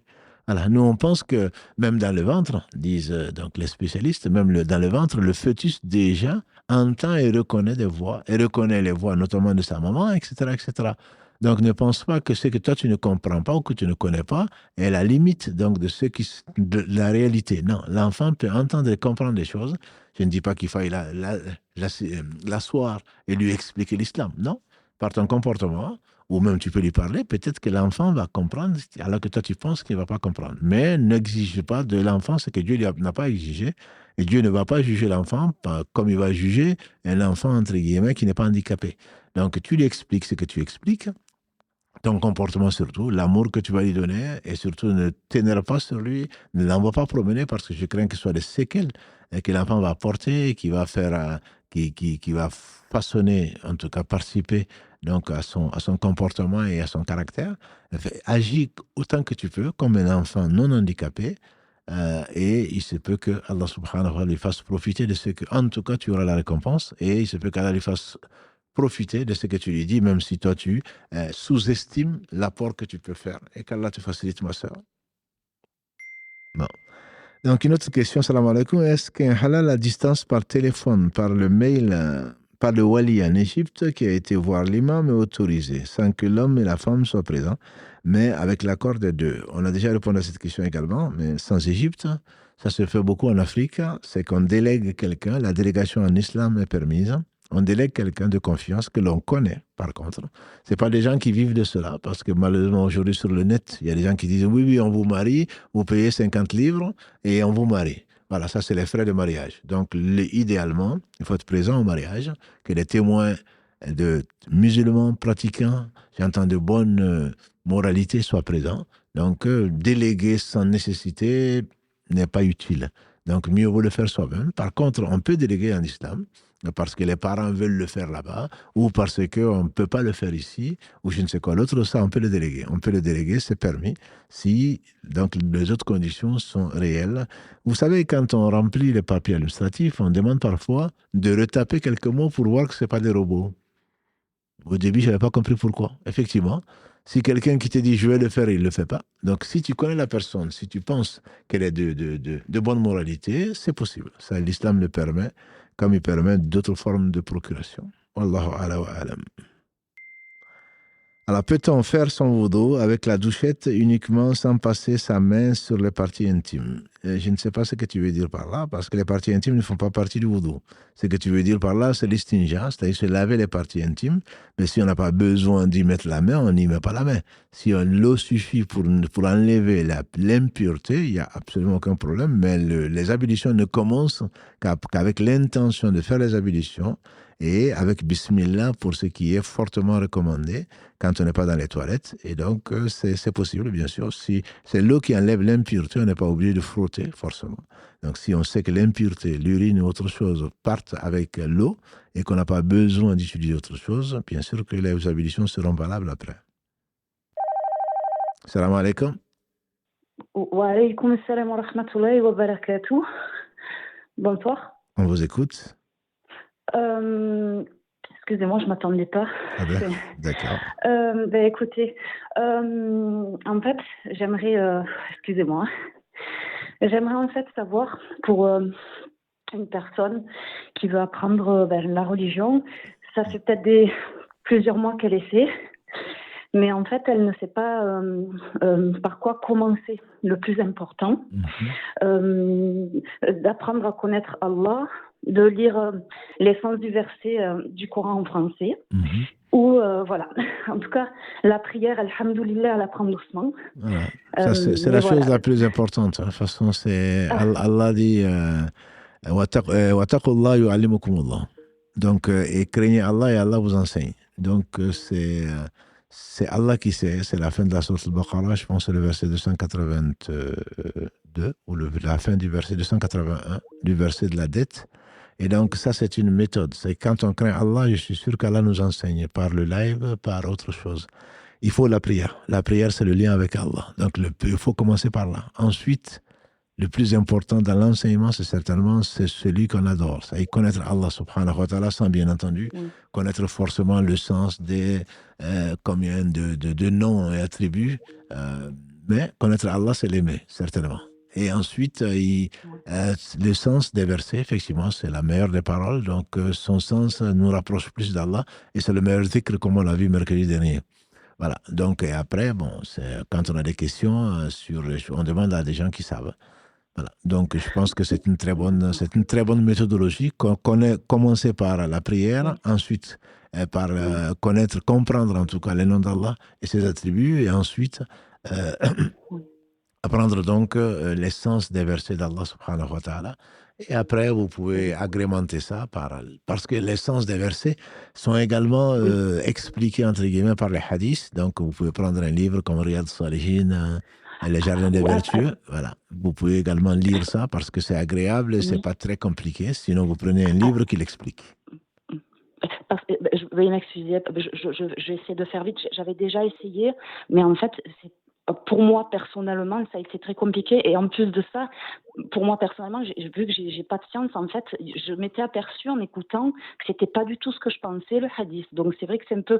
Quand une personne, elle a peut-être pas trop des facilités, c'est pour ça, vaut mieux écouter des personnes qui ont de la science ou des cours. Oui, absolument. Là, il n'y a pas de... Là, je parle, excusez-moi, je parle de quelqu'un qui n'a pas cet environnement d'apprentissage facile. Si vous êtes seul, bien entendu, je pense de cela. Sinon, le mieux, c'est de partir dans une mosquée ou dans un centre, et pas dans une secte, dans un centre connu, voilà, dans un centre connu et respecté pour cela, et apprendre sa religion. C'est toujours mieux en groupe, c'est toujours mieux quand on apprend. Donc, avec un enseignant expérimenté qui a de la science, etc., que si on le fait tout seul. Là, je parle de quelqu'un qui est reconverti ou qui est revenu à l'islam il n'y a pas longtemps. Et donc, bon, elle n'a pas l'occasion d'aller dans les mosquées ou pour aller apprendre. Sinon, et bien évidemment, c'est prendre des cours avec des enseignants donc, qui sont compétents pour cela, certainement. Ça c'est beaucoup mieux. J'arrête pour poser des questions, mais juste je voulais rebondir que c'est très important et vous faites bien de le dire qu'il faut faire attention de ne pas tomber dans les sectes parce que ça peut arriver et en fait ça peut chambouler une personne, vraiment ça peut chambouler, qu'elle fasse attention, même jamais c'est gratuit, on est accueilli, mais voilà, pour les personnes reconverties, voilà, que la personne fasse attention. Parce que c'est particulier après, voilà. Mais voilà. Non, barakallah fik. Moi, je l'ai dit comme ça, mais vous l'avez certainement vécu et beaucoup le vivent. Je mets vraiment en garde contre les sectes parce que c'est psychologiquement, ça c'est l'ici-bas. Ça peut détruire... Voilà, ça détruit plus qu'une famille, ça détruit la personne et l'au-delà également peut être très très délicat. Donc, il faut effectivement faire attention, demander des renseignements, sans bien entendu tomber dans la médisance ou dans la calomnie, mais demander, se renseigner avant de prendre des cours ou même avant de suivre ce qu'on suit, comme cours, etc. Oui. Voilà. Écoutez, Wafik, barakallah. Merci beaucoup, qu'Allah vous bénisse. Amen. Vous et les auditeurs, les frères qui sont avec vous, merci beaucoup. Allah merci. Merci. Assalamu alaikum wa rahmatullahi wa barakatuh. Merci beaucoup. Salam wa rahmatullahi wa barakatuh. Salam alaikum. Est-ce qu'une femme est responsable des dettes de son époux, factures, etc., dans le sens où celui-ci refuse que celle-ci travaille? Même si elle travaille, elle n'est pas responsable. C'est ce que je dis. Je sais que ça ne plaît pas beaucoup à des maris. Mais la femme n'est pas obligée dans l'islam de subvenir aux besoins de la famille. Elle le fera bien entendu parce que c'est sa famille, mais le fait de partager 50-50 ou 25 ou 20-70 ou c'est toi qui paye les factures, moi je paye le loyer, non. On peut refuser. Si on veut, on le fait, effectivement. Mais c'est dans l'islam, c'est l'homme qui doit subvenir à tous les besoins. Encore heureux de ne pas être responsable de ses dettes. Voilà. L'homme est responsable de ses dettes. Et il doit les payer. Après, si tu as pitié, si par amour ou par crainte qu'il aille en prison ou autre chose, qu'il y ait des saisies, que tu veux l'aider, tant mieux. Je te le conseille. Mais ce n'est pas une obligation, certainement pas. Allahu alam. Salam alaikum. Comment réagir face à une personne qui devient hystérique quand on parle de religion? Exemple, ma grande sœur. C'est simple. Elle devient hystérique, tu ne lui en parles pas, c'est tout. Tu n'es pas obligé de lui en parler. Donc l'islam, comme toute chose, tu lui veux du bien, tu veux lui parler, elle veut surtout pas l'entendre parler, mais tu ne lui en parles pas. Tu n'es pas responsable de sa colère, de sa réaction. Quand on connaît quelqu'un et qu'on a des problèmes avec la personne, c'est que c'est notre faute. Donc il faut parler avec sagesse. Ila sabili rabbika, dit Allah, bil hikmati wal mau'izati al hasana, wajadilhum billati hiya ahsan. Dans la sourate 16, verset 125, Allah subhanahu wa ta'ala dit: Oudéo, appelle au chemin de ton Seigneur. Tu me parles de l'islam. Appelle au chemin de ton Seigneur par la sagesse, la bonne exhortation. Et ne discute que de la meilleure façon. Donc, si tu ne peux pas discuter avec quelqu'un de la meilleure façon, abandonne. Parce que la méthode n'est pas celle-là. Wallahu a'lam. Salam alaikum. Alaikum salam wa rahmatullah. Je vous écoute. Bonsoir, merci beaucoup pour l'organisation de ce live. Déjà. Allah yarafik, ma soeur. Je vous contacte pour ma part concernant la zakat, le paiement de la zakat. J'arrive pas à bien comprendre. Ouais. Je parle de il me semble, Zakat al-Mal, pardon. Oui. Sachant que j'ai une épargne Oui. d'année en année. Cette épargne, je l'ai mise en place il y a 4 ans, alors que j'avais un très bon poste et Oui. j'ai épargné pas mal d'argent. Et cette année-là, c'est ma maman qui s'était occupée de faire ma zakat pour moi. Elle m'avait dit combien il fallait que je donne et je lui avais donné pour qu'elle le paie pour moi. Oui. J'étais à l'étranger. Et donc là, je suis pas certaine de la manière dont je dois procéder. Est-ce que lorsque je fais mon calcul, il faut que je prenne en compte aussi ce que j'ai épargné au fil des années, ou uniquement ce qui a été accumulé d'une année N à une année N plus 1? Oui, ce qui vous arrangerait, c'est de ne payer que sur l'année N et N plus 1. Non, la zakat, c'est surtout ce que vous avez épargné, c'est-à-dire ce que vous avez épargné en année N, comme ce que vous avez épargné en N-1, N-2, N-4 dans votre cas, puisque ça fait 4 ans que vous avez épargné. Donc, épargner, dans votre discours, il y a plusieurs choses, mais je réponds d'abord à votre question. C'est surtout ce que vous avez gagné et qui est resté pendant un an. Voilà. Donc, c'est N et N-4. C'est tout ce que vous avez gagné. Ça, c'est la première chose. La deuxième remarque, vous m'avez dit que c'est votre mère qui l'a sorti à l'étranger. L'avis majoritaire des savants, c'est que la zakat doit être donnée là où vous vivez. Voilà. Parce que le prophète sallam a dit à Muad de dire aux Yéménites de donner ce que Allah a prescrit, un devoir aux riches, de leur donner aux pauvres, à leurs pauvres. Donc l'avis majoritaire, c'est vraiment de le donner là où vous vivez. Et ma dernière remarque, parce que c'est moi maintenant qui parle beaucoup, ma dernière remarque, c'est que vous me parlez d'épargne. Si vous parlez d'épargne, ça veut dire que ça risque de générer des intérêts. Si c'est un compte où il n'y a pas d'intérêt, oui. Mais si c'est des intérêts, ces intérêts sont interdits. Et vous devez mettre dans un compte, même si c'est de l'épargne, vous pouvez le mettre dans un compte que vous ne touchez pas. S'il y a des intérêts, vous faites de l'interdit inconsciemment. Et ça, c'est si interdit, vous devez les enlever, vous devez fermer le compte ou le changer en un compte sans crédit et vous débarrasser, entre guillemets, de ces intérêts-là, puisque vous avez un très bon poste, j'imagine que vous avez beaucoup d'intérêts. Ces intérêts, vous les donnez à des démunis, vraiment des gens qui n'ont rien du tout, ou sinon à une association humanitaire, pour eux s'occuper des orphelins, des veuves, des causes humanitaires. D'accord. Donc, si je comprends bien, à l'heure actuelle, ce qui est... alors, j'ai parlé d'épargne, en fait, c'est sur un compte, donc ça génère peut-être un peu d'intérêt, mais il faut que je vérifie en effet. Oui, vérifiez-le. Et donc, pour le paiement de la prochaine, parce que je suppose que c'est pas rétroactif, je peux pas repayer, ou si, peut-être que c'est le cas, je sais pas. Si, c'est une très bonne remarque. C'est rétroactif, parce que c'est le droit des pauvres. Ça veut dire que si vous n'aviez pas payé sur N-4 ou N-3, N-4, je pense que vous avez payé la première année. Ensuite, donc, vous devez recalculer. Et bon, vous n'êtes pas obligé de le payer tout de suite, mais vous devez le payer, même si c'est un échelonné, vous devez, c'est rétroactif et vous devez donner donc la part que vous n'avez pas donnée. Absolument. Vous faites bien de développer la chose pour que tout le monde comprenne. C'est rétroactif. Et absolument. Ce que vous n'avez pas donné, vous le devez quand même parce que c'est la part du pauvre. Voilà. D'accord. Et donc, pardon, mais je profite vraiment de vous avoir, c'est une chance. J'espérais vraiment pas, j'imaginais qu'il y avait énormément d'appels et j'ai tenté la chance. Donc, alhamdoulilah. Alhamdoulilah, Allah vous a choisi aujourd'hui. Amin. Ce que j'ai sur ce compte, je calcule ma zakat à partir de ce que j'ai sur ce compte à ce moment-là. Oui, absolument. C'est le plus simple. Parce qu'il y a plusieurs façons de calculer. Bon, c'est un live et puis il faudrait vraiment qu'on s'assoie. Le plus simple, c'est vraiment de regarder au jour J combien vous avez sur le compte et au moins on est sûr qu'on a payé, on a donné le droit du pauvre. Après, il y a d'autres façons de calculer, mais on ne va pas rentrer dans ce détail ce soir. D'accord. Voilà. D'accord. Ok, c'est très clair. Alhamdulillah. Barakallahu fik. Merci beaucoup et qu'elle vous récompense de la meilleure des manières. Amin, ainsi que vous. Barakallahu fik. Merci beaucoup. Alaykum salam wa rahmatullahi wa barakatuh. Salam alaikum, j'ai une question. Je me suis marié, je n'ai pas encore eu ma dot. Nous avons convenu que je l'aurai un peu plus tard. Combien de temps il faut pour laquelle l'homme la donne à sa femme? Il n'y a pas de date. Il n'y a pas de date de péremption. La dot, il te la doit de toute façon.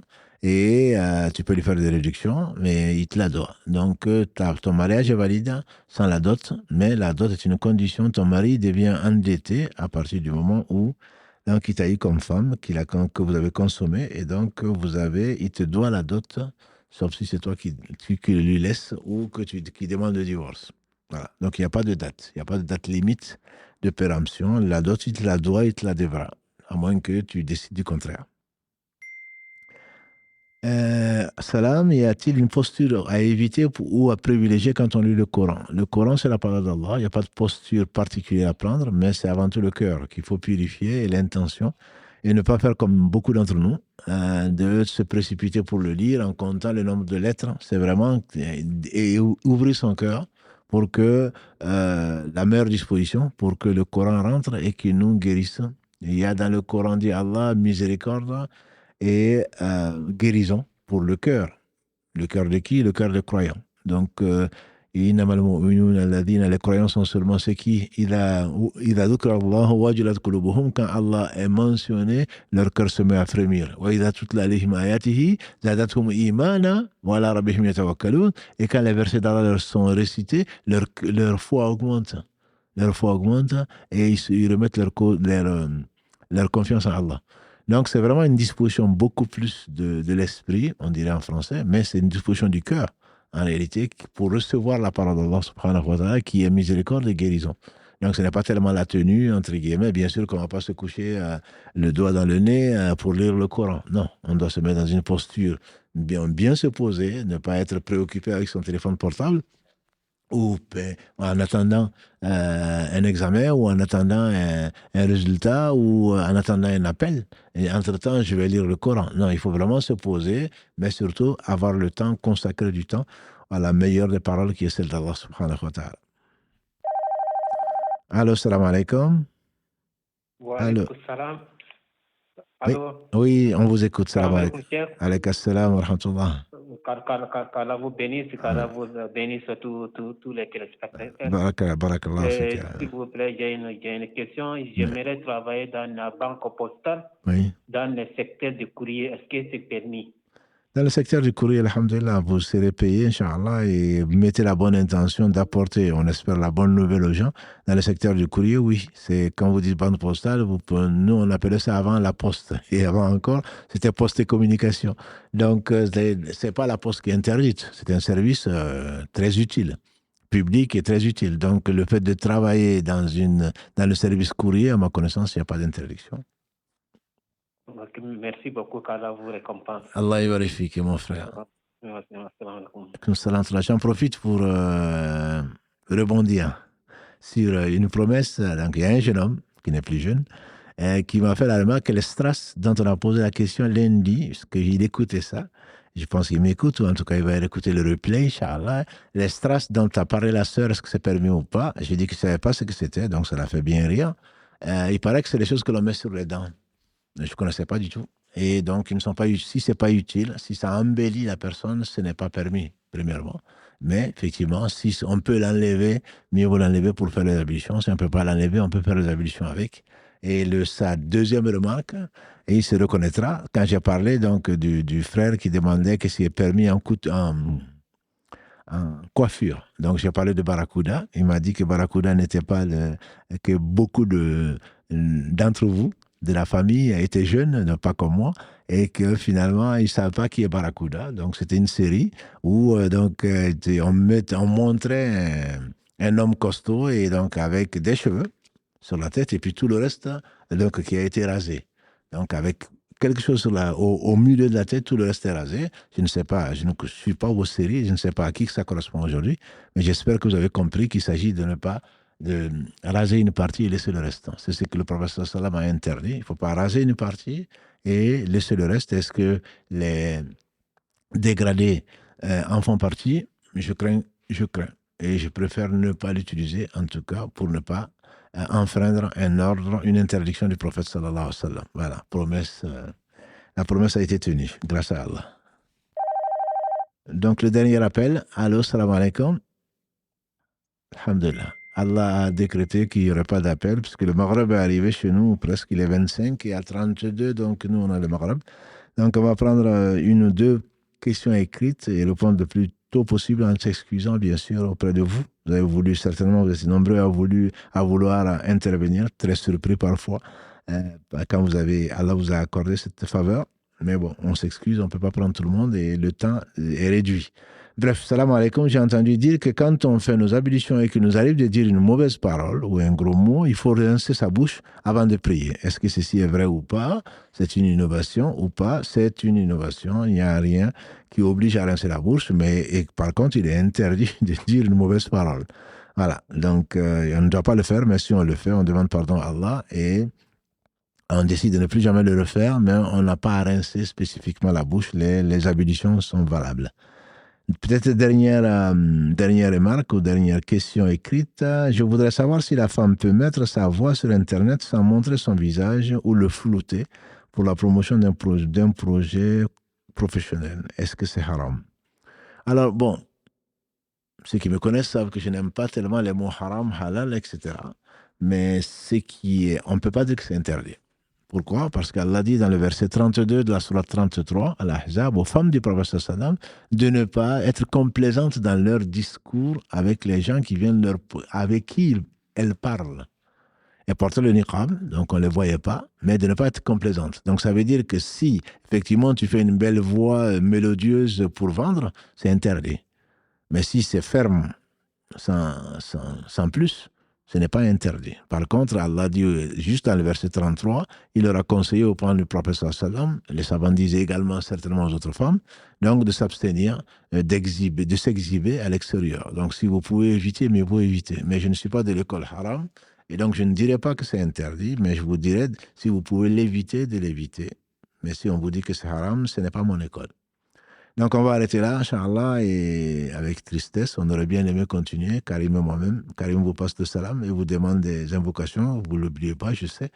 Qu'Allah vous bénisse, mes sœurs et mes frères, et qu'Allah subhanahu wa ta'ala nous préserve de tout mal, venant de nos amis comme de nos ennemis. Qu'Allah subhanahu wa ta'ala vienne au secours les opprimés, et qu'Allah subhanahu wa ta'ala nous apaise et nous rende reconnaissants pour tout le bien, à commencer par la foi, et nous donne le meilleur des comportements vis-à-vis de toutes ces créatures, humaines comme non humaines, musulmanes comme non musulmanes, animales ou autre chose. Qu'Allah bénisse celui par qui nous avons découvert donc la lumière qu'Allah nous avait envoyée au travers de la révélation, je veux dire Mohammed.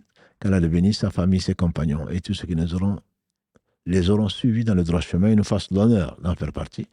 Qu'Allah vous aime, parce que vraiment l'échange du lundi, pas que de l'échange, pas que le lundi, samedi c'est pareil, on sent l'amour de la religion que vous avez les uns et les autres, et ça fait plaisir, c'est rassurant, ça fait vraiment plaisir, et ça nous aide, alhamdulillah, à continuer à consacrer encore un peu plus de temps à ce qui nous servira, Inch'Allah, au jour du jugement dernier. Donc qu'Allah nous fasse profiter de ce qu'il nous a enseigné, qu'il nous enseigne ce qui nous sera profitable, et qui nous augmente en recherche de bonnes actions de sa face, subhanahu wa ta'ala, qui les réserve aux gens du paradis. Subhanaka Allahumma wa bihamdika, ashhadu an la ilaha illa anta astaghfiruka wa atubu ilayk. Subhana rabbika rabbil izzati amma yasifun wa salamun al mursalin walhamdulillahi rabbil alamin.